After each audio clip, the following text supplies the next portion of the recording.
Imagine walking through a battlefield soaked in blood, surrounded by the echoes of fallen warriors, yet standing untouched. An indomitable force, unbreakable, untouchable. The Templar Knights were not just warriors, they were legends, ghosts of steel who moved with precision and purpose, feared by kings and revered by those who sought true power. They were more than just men, they were an ideal, a force of nature. And today we're going to rip apart their secrets and inject them into your veins. By the time you're done reading this, you'll understand what it truly means to be unbeatable. Step 1. The art of ruthless discipline.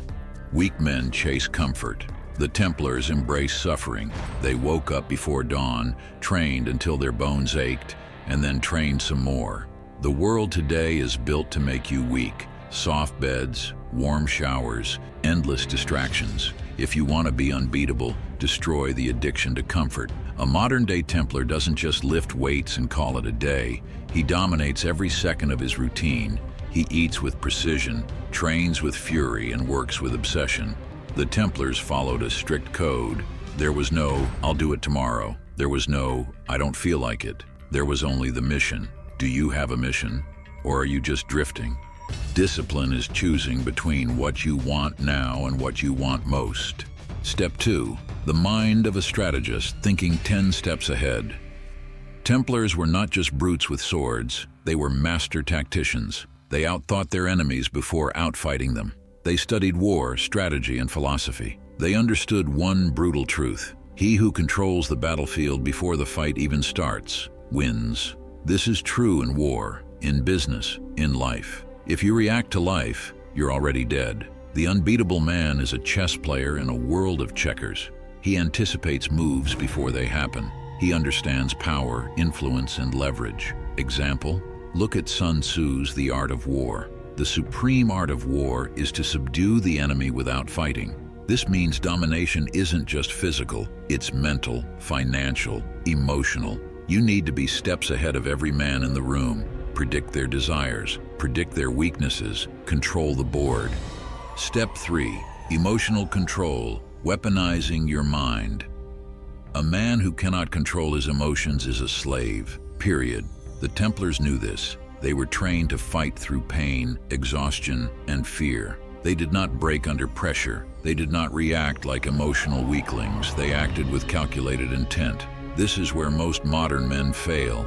They get triggered, they overreact, they let emotions cloud their judgment. An unbeatable man is unshakable. He doesn't panic, he doesn't break. He absorbs pressure like a black hole. Try this. Next time you feel angry, betrayed, or frustrated, do nothing. Observe, control. Let others act like fools while you remain the cold, calculating predator. Remember this quote: "He who angers you conquers you." Step 4. Mastering the art of relentless attack. Templars were feared not just because of their defense, but because of their brutal, relentless attacks. When they struck to kill. They did not hesitate. In life, hesitation is death. You hesitate to make that investment, opportunity dies. You hesitate to approach that woman, she's gone. You hesitate to seize the moment, you'll live in regret. If you want to be unbeatable, you must develop a killer instinct. Be the first to act, be the first to strike, be the first to dominate, and once you commit, go all in. This doesn't mean being reckless. It means executing with precision and speed.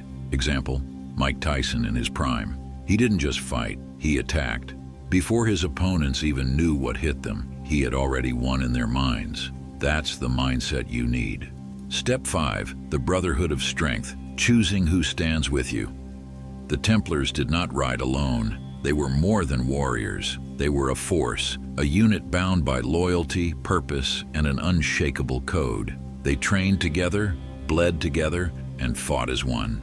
A lone warrior can be strong, but even the strongest man is limited by his own reach. A warrior with the right allies, unstoppable. Look around you. Who stands at your side? Are your friends making you sharper, stronger, more disciplined? Or are they distractions, anchors pulling you into mediocrity? The truth is simple. You are either surrounded by weapons or by weaknesses. There is no in-between. The unbeatable man cuts dead weight ruthlessly. He does not entertain weakness, excuses, or aimless wanderers. He builds his brotherhood carefully, choosing killers, thinkers, and strategists, men who sharpen his edge, challenge his limits, and demand his best. If your circle isn't pushing you forward, it's holding you back.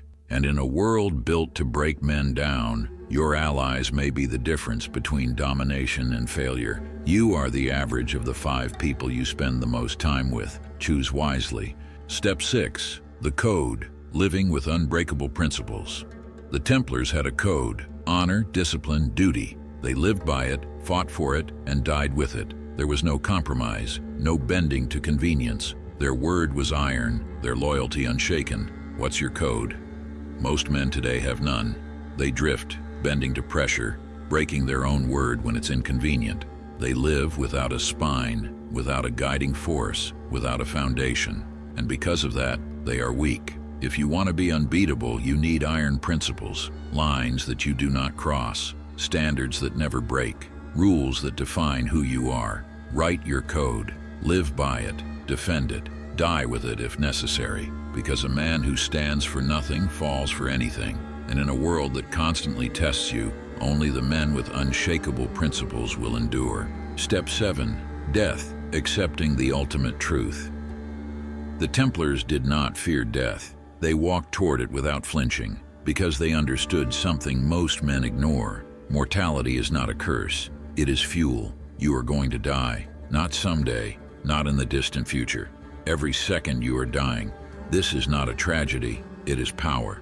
Because once you accept death, once you make peace with your end, you become untouchable. No fear, no hesitation, no second guessing, only pure, unstoppable action. The man who fears death is a slave to it. The man who embraces it is truly free. Live as if you were already dead, and nothing will ever hold you back again. Become the storm. The world does not care about you. It never has, and it never will. It does not owe you fairness, mercy, or comfort. It rewards the strong and buries the weak. That is the brutal, inescapable truth. And in the face of that truth, you have only 2 choices: rise or fall, conquer or be conquered, dominate or be forgotten. Most men will crumble. They will break under pressure, hesitate when tested, and shrink when the storm comes. But you, if you take these principles and forge them into your very being, you will not just survive, you will thrive. Ruthless discipline, strategic thinking, emotional control, relentless attack, powerful allies, an unbreakable code, fearless acceptance of death. These are not just ideas, they are the foundation of an unbeatable man. They are the weapons that will carve your path through a world that seeks to drown you in weakness. And when you stand, unshaken, unmoved, untouchable, when nothing can break you, shake you, or stop you, the world will take notice. The weak will resent you, the strong will respect you, and those who oppose you, they will fear you. Now go, become the storm, become the force that no one can ignore, become unbeatable. Thank you for watching. If you want to see more videos, make sure you hit the like and subscribe button. I'll see you in the next one.